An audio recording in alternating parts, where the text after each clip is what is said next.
Good afternoon to all of you present in this session. Yesterday we were making the discussion about the chapter number 5, that was organizing, and today we are going to discuss chapter number 6. इसके में chapter number 6 है staffing. आओ sir. मैं कर लूँगा, कोई दिक्कत नहीं. स्टाफिंग.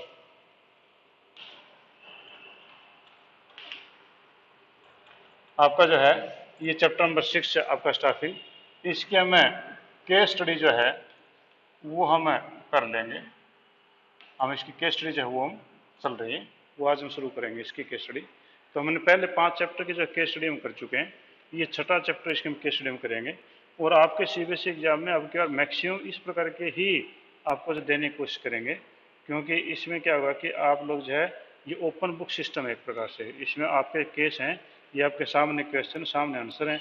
तो इस प्रकार से शायद ऐसे सीबीएसई स्टार्ट करने की सोच रही हो. तो 15th क्वेश्चन जो आप देखिए पेज नंबर 3 पे, Himanshu is working as a supervisor in a company. ठीक है. Himanshu is working as a supervisor in a company. Due to his hard work he is promoted to the post of production manager. वो काफ़ी मेहनत करता है image, और उसको जब प्रमोट कर दिया गया है प्रोडक्शन मैनेजर पे. Now the post of supervisor is vacant and no one can be transfer or promoted to this post. अब कोई भी आदमी जो है वो ना तो ट्रांसफर किया जा सकता है, उनके पास में और आदमी होंगे ही नहीं ऐसे, और nobody can be promoted, और कोई ऐसे नीचे भी कोई आदमी नहीं जिसकी पोस्ट पे प्रमोट किया जा सके. Name the source of recruitment of the company to use to fill this post. आप बताइए कि कौन सा सोर्स है वो यूज करे कंपनी इस पोस्ट को भरने के लिए. State any 3 advantages of using this source of recruitment. और इस रिक्रूटमेंट के जो है 3 एडवांटेज बताइए. तो आपके रिक्रूटमेंट के जो 2 थे, एक आपके पास में था इंटरनल सोर्स, एक तो आपका इंटरनल सोर्स था, एक तो इंटरनल सोर्स था. Internal means when we take the person from within organisation. तो वो रास्ता जिनका बंद ही हो गया. वो कह रहे हैं कि there is no person who can be transfer or promoted, जिनका ट्रांसफर प्रमोट किया जा सके वो लोग नहीं है. इसका इंटरनल सोर्स तो आपका खत्म हो गया. दूसरा आपके पास में गया एक्सटर्नल सोर्स. एक्सटर्नल सोर्स आपका दूसरा एक्सटर्नल सोर्स. एक्सटर्नल सोर्स का मतलब ये हुआ कि आपके जो बाहर से हम कोई एम्प्लॉय लेते हैं, means from the outside of the organisation we take the person, that is called a external. तो यहाँ पर जो सोर्स है वो दैट इज एक्सटर्नल सोर्स आपका होगा. तो ये कहता है कि the company should use external source of recruitment, यानी आपका एक्सटर्नल सोर्स ऑफ रिक्रूटमेंट आप जो है इसमें यूज करेंगे. इस क्वेश्चन में ये बोला है. अब इसके कहते हैं कि आप जो है कोई बेनिफिट बताइए. ठीक है. तो बेनिफिट पहले बात तो क्वालिफाइड पर्सनल. फर्स्ट आपके पास में क्वालिफाइड, ये आपका ए हो गया था, यानी क्वेश्चन नंबर 1 का आंसर आपके पास में हो गया था कि उन्होंने पूछा था कि इसके अंदर जो है ये कौन सा जो इसमें मेथड होगा और इसके 3 एडवांटेजेस. तो क्वेश्चन नंबर ए में तो आपका जो है जो आंसर ए तो नहीं लिखा उसने, तो एक्सटर्नल सोर्स होगा. दूसरा इसमें एडवांटेजेस. तो एडवांटेज आपके कौन कौन से थे. पहला क्वालिफाइड पर्सनल्स. क्वालिफाइड पर्सनल्स, आप जो क्वालिफाइड है पर्सनस को जो है इसमें रख सकते हैं कि sometimes it happens that the internal person are not qualified, they are not possess such type of the qualifications. कि मान लो आपके इंटरनल जो एम्प्लॉय थे वो रखे गए थे आज से 20 साल पहले. Now you requires the latest person having the latest knowledge and the qualification. तो वो आपके वहाँ से अंदर से मिलेंगे नहीं. तो आपका क्या होगा कि आप जो है बाहर से कोई अच्छे बंदे जो हायर कर सकते हैं, तो आपका क्वालिफाइड पर्सन आपको मिलेंगे. External recruitment is the best way to attract the qualified and trained people to apply for the vacant job in the enterprise. यानी आप क्वालिफाइड पर्सन अगर लेना चाहते हैं तो एक्सटर्नल सोर्स जो सबसे अच्छा तरीका है कि आपके क्वालिफाइड पर्सन को आप अट्रैक्ट कर सकें. दूसरा वाइडर चॉइस. सेकंड आपका है wider choice.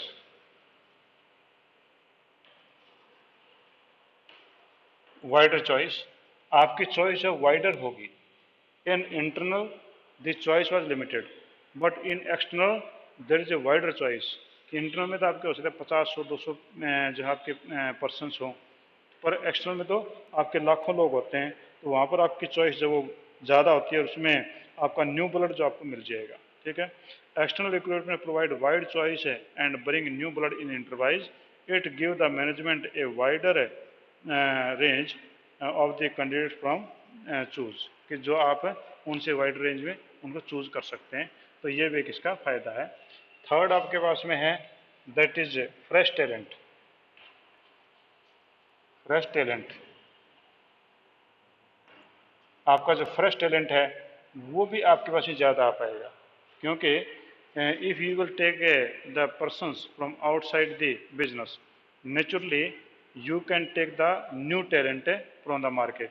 Sometimes present employee may be insufficient or may not fulfill the specifications of the job to be filled.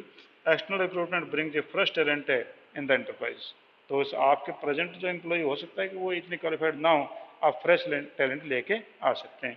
Fourth is increased chances.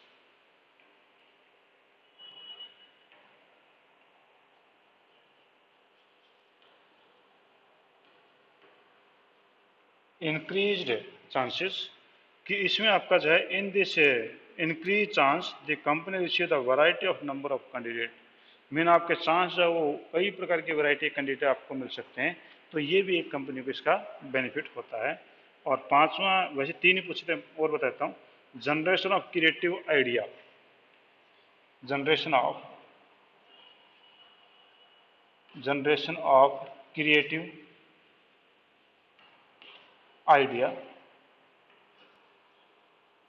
Creative idea भी generation को मिल जाता है, because you will appoint the new persons, naturally they person will may be more creative, तो आप उनको ले सकते हैं जिससे आपका बेनिफिट और भी ज़्यादा हो सकता है। ठीक है, most probably when the company is in need of those candidates who provide creative idea for the growth of the company, then the company need to go with external recruitment process, तो company जो external recruitment process के लिए जा सकती है अगर उनको ज़्यादा क्रिएटिव आइडिया चाहिए तो। और छठा और बता दूं, lesser internal politics. Lesser internal politics,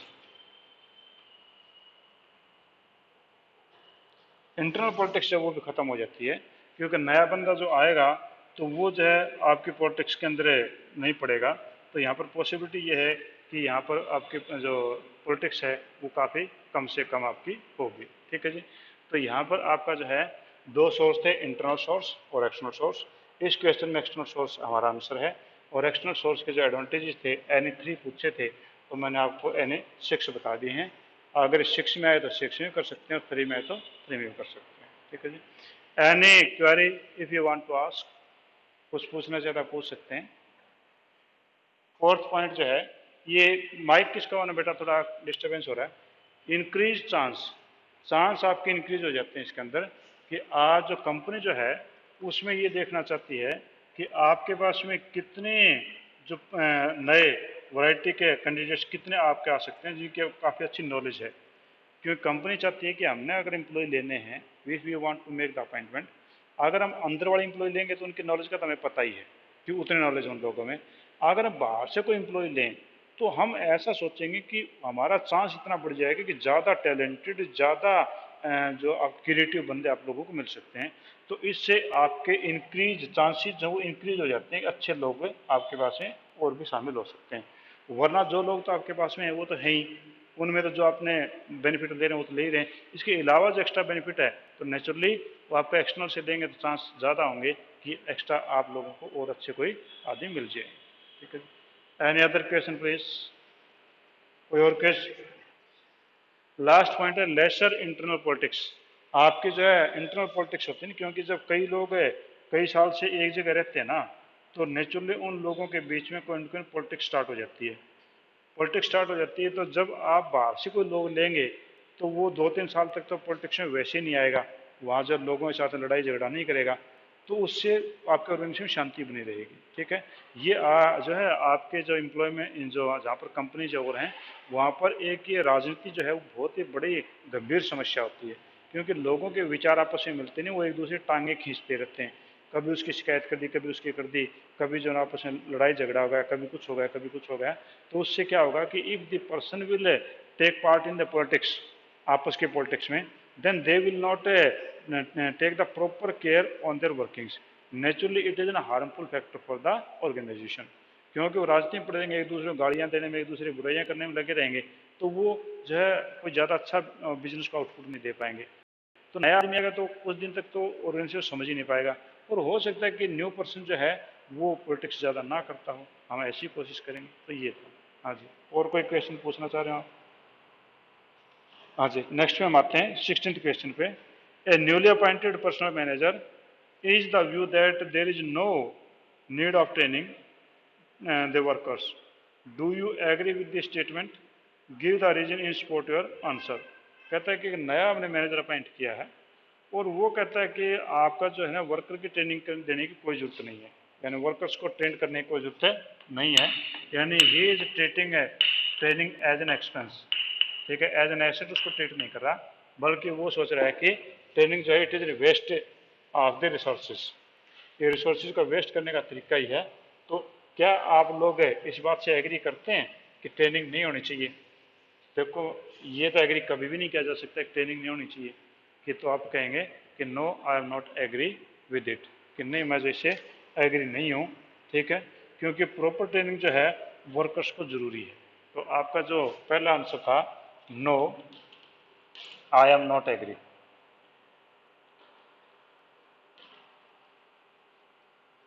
कि मैं इससे एग्री नहीं करता हूँ, पहली बात तो ये है। ठीक है, आप कहते हैं एग्री नहीं करते हैं, तो आप उसके कुछ फ़ायदे बताओ ना, कि भैया ट्रेनिंग के कुछ फ़ायदे हैं, तो कौन कौन से फ़ायदे होंगे? तो रीजंस कहें या हम इसको कह दें एडवांटेजेस, एडवांटेजेस ऑफ ट्रेनिंग में बोल सकते हैं। एडवांटेज ऑफ ट्रेनिंग वो कौन से हैं? तो एडवांटेज ऑफ ट्रेनिंग देखें तो पहला एडवांटेज ऑफ ट्रेनिंग का क्या होगा? तो पहले एडवांटेज को हम देखते हैं। तो पहला एडवांटेज है एड्रेसिंग वीकनेस।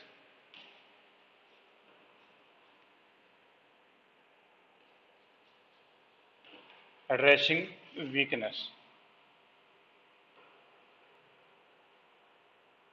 वीकनेस को एड्रेस करना। एड्रेस क्या होता है? फाइंड आउट करना। ठीक है, कि जैसे कहते हैं ना कि भैया मेरी ये जो ना वो गुस्सा है, या मेरी ये प्रॉब्लम है, मेरी प्रॉब्लम को एड्रेस करो। एड्रेस का समाधान निकालना। तो जो वीकनेस उसका समाधान निकालना। तो कहता है कि मोस्ट ऑफ द एम्प्लॉयज जो हैं उनकी कुछ ना कुछ वीकनेस होती हैं। उनको हो सकता है कोई मशीन ढंग से ना चलानी आती हो सकता है कि कोई जो प्रोडक्ट्स या कंसेप्ट उनके समझ में ना आया हो, तो उनकी वो कमी है, उस कमी को एड्रेस से करना पहला जो ट्रेनिंग का काम ही है। तो पहला आपके पास है एड्रेसिंग वीकनेस, उनकी जो कमजोरी है उसको निकाल करके बाहर कर सकते हैं। तो अगर उनकी कमजोरियां निकल जाएंगे तो naturally they will help for more production and it will be beneficial for the company. तो एक कंपनी के लिए ज़्यादा बेनिफिशियल रहेगा, क्योंकि इससे जो है उनकी वीकनेस खत्म हो जाती है। सेकंड आपके पास में है that is systematic learning.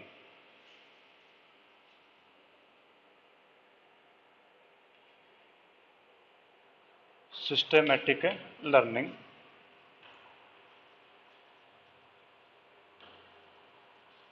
Systematic learning आपकी जो ट्रेनिंग होती है उसमें एक सिस्टम के हिसाब से ट्रेनिंग उनको दी जाती है।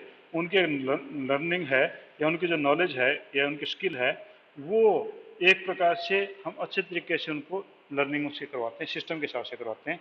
तो उनकी जो वेस्टेज ऑफ रिसोर्सेज है, जो उनका बिना काम का जो वर्कफोर्स बेकार बैठी रहती है, उनको समझ में नहीं आता क्या करें क्या नहीं करें, या आपके जो दूसरे रिसोर्सेज हैं उनका बेटर यूज हो पाता है। तो दूसरा जो आपके पास है हुआ कि सिस्टमेटिक लर्निंग, सिस्टम आपके ट्रेनिंग में सिस्टमेटिक लर्निंग होती है जो कि आपके लिए बेनिफिशियल होती है, यानी आपके लिए क्या मतलब बिजनेस ऑर्गेनाइजेशन के लिए फायदेमंद होती है। Higher profit, higher profit naturally कि if there will be trained employees, they will increase the production, and if the production will increase, naturally the profit will be higher. तो आपका अगर ट्रेंड कर्मचारी आपके पास में है तो वो ज़्यादा बढ़िया प्रोडक्शन करेगा, ज़्यादा बढ़िया प्रोडक्शन करेगा तो उससे जो है आपके प्रॉफिट ज़्यादा हाई होंगे। तो कह रहे कि training helps in increasing the efficiency and productivity, efficiency और प्रोडक्टिविटी बढ़ेगी और the workers which lead to higher quality product and higher profits. ठीक है जी। नेक्स्ट आपके पास में फोर्थ है मोर एफिशिएंट।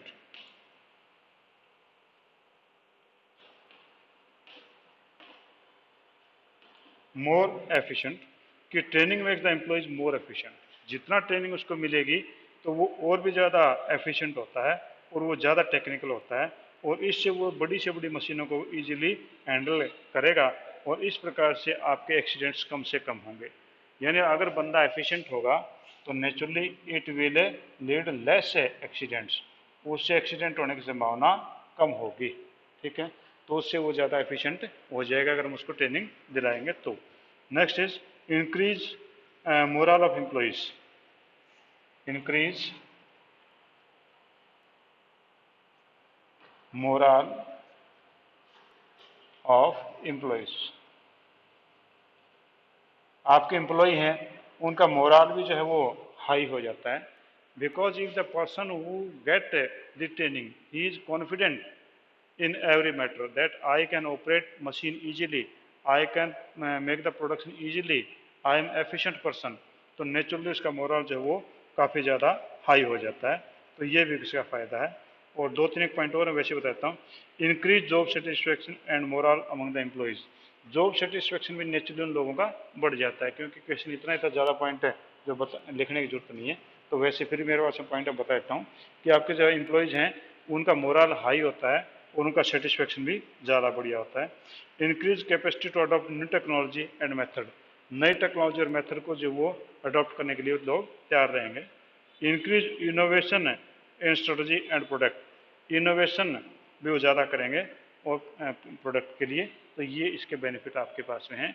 इस क्वेश्चन में पूछा गया था क्या ट्रेनिंग के ऊपर खर्च करना बेकार है, तो कहता है कि आई एम नॉट एग्री, इनमें मैं सहमत नहीं हूँ। तो पहला तो ये था। फिर पूछा गया था कि अगर आप सहमत नहीं हैं तो ट्रेनिंग के फ़ायदे क्या हैं, तो फ़ायदे मैंने आपको ये 5 टाइप के या 8 टाइप के मैंने आपको बताए, तो इसमें से आप कोई भी देख सकते हैं। हाँ जी, कोई क्वेश्चन हो किसी का?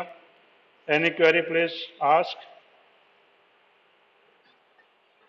फर्स्ट पॉइंट आपका एड्रेसिंग वीकनेस, वीकनेस की स्पेलिंग अगर नहीं समझे दोबारा लिख देता हूँ। वीकनेस कमजोरी वाला, वीक वाला नहीं, WEAK, weakness, NESS, weakness, weakness में कमजोरी। क्योंकि हर आदमी में कमजोरी कोई ना कोई होती है।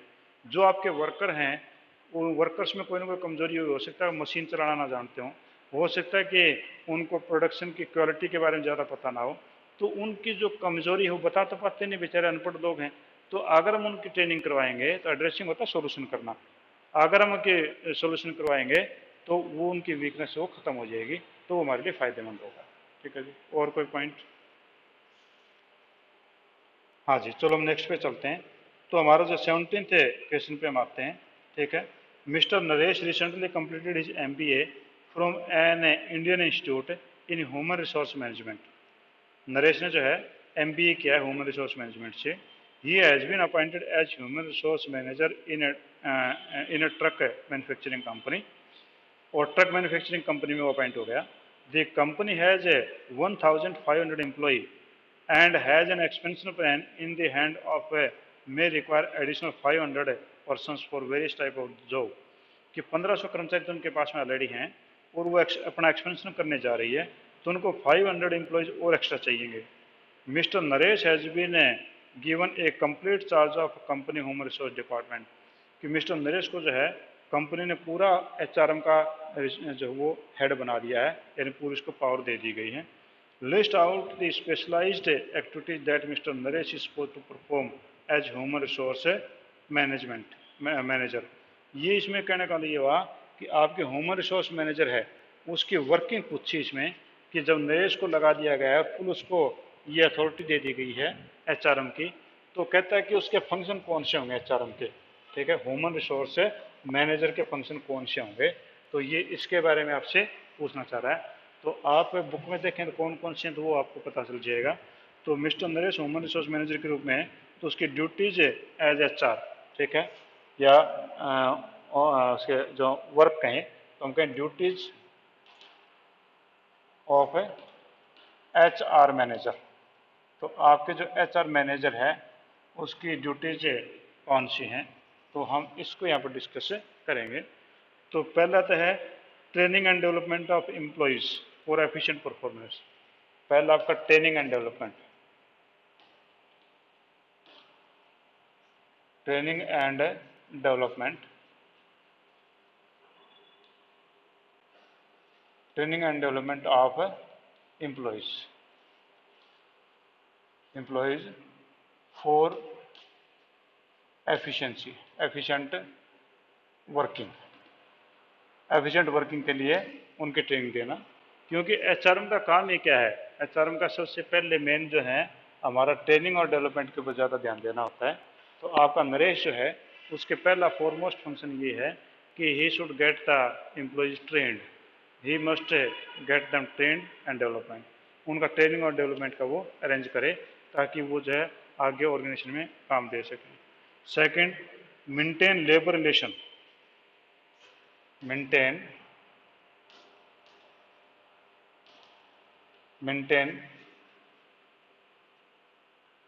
Labour relations.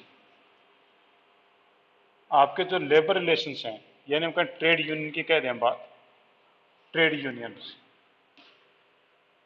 आपकी जो HRM का काम ये भी है कि if there is any dissatisfaction, in that case there may be strike in the organisation. तो ऑर्गेनाइजेशन स्ट्राइक कब होगी, जब ट्रेड यूनियन होंगी। इसका मतलब when your relation with the workers will be worst, in that case the strike is possible. तो आपका जो नरेश है उसको लेबर के साथ में भी रिलेशन अच्छे रखने का काम भी उसी का है कि वहाँ पर आपके स्ट्राइक वाइक किसी प्रकार की कंपनी के अंदर ना हो। तो इसलिए आपका जो ट्रेड यूनियन और मैनेजमेंट है उसके रिलेशन आपके अच्छे होने चाहिए। Handling grievances and complaints, handling grievances and complaints। आपके जो ग्रीवेंसेस और कंप्लेंट्स अगर वर्कर की आते हैं तो उनको हैंडल करना भी इसी का आदमी का काम है कि if the worker has any type of the grievances और any type of the complaint is there, he must pay the attention on such type of the problems. तो अगर वो उनके ऊपर ध्यान देगा तभी जो है वो आपके कामयाब होगा कि वो जहाँ स्ट्राइक वगैरह वगैरह फैक्ट्री के अंदर ना हो। And last is providing social security, providing social security,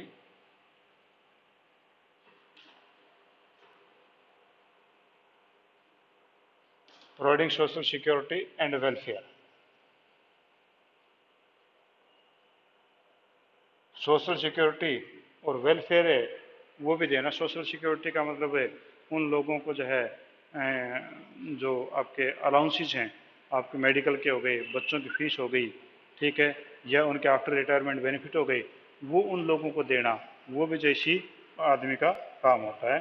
तो ये आपके जो मिस्टर नरेश के जो मेन रूप से आपके 4 टाइप के आपके जो ड्यूटी जॉब है एक HRM आपकी होंगी। तो पहला ट्रेनिंग एंड डेवलपमेंट, एम्प्लॉइज को ट्रेनिंग और डेवलपमेंट करें, मैंने 4 बताए हैं, आपकी किताब में और भी मिल सकते हैं इसके अलावा। Maintain labour relations, labour relations अच्छे बनाए रखना, हैंडलिंग ग्रीवेंसेस एंड कंप्लेंट्स और providing social security and welfare. तो ये आपके जो इनके मेन फंक्शन हैं। और कुछ एक आध पॉइंट और हैं।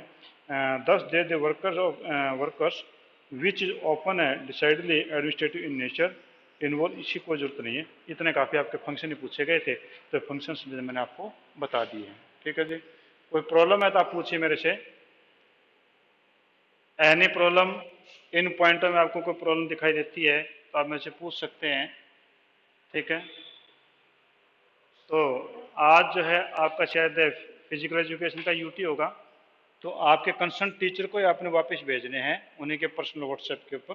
ठीक है, कभी आप मेरे पास में मत भेज देना उनको। ठीक है, तो thank you, have a nice day. आज हम इतना ही करेंगे, बाकी परसों फिर मिलते हैं। ठीक है, थैंक यू।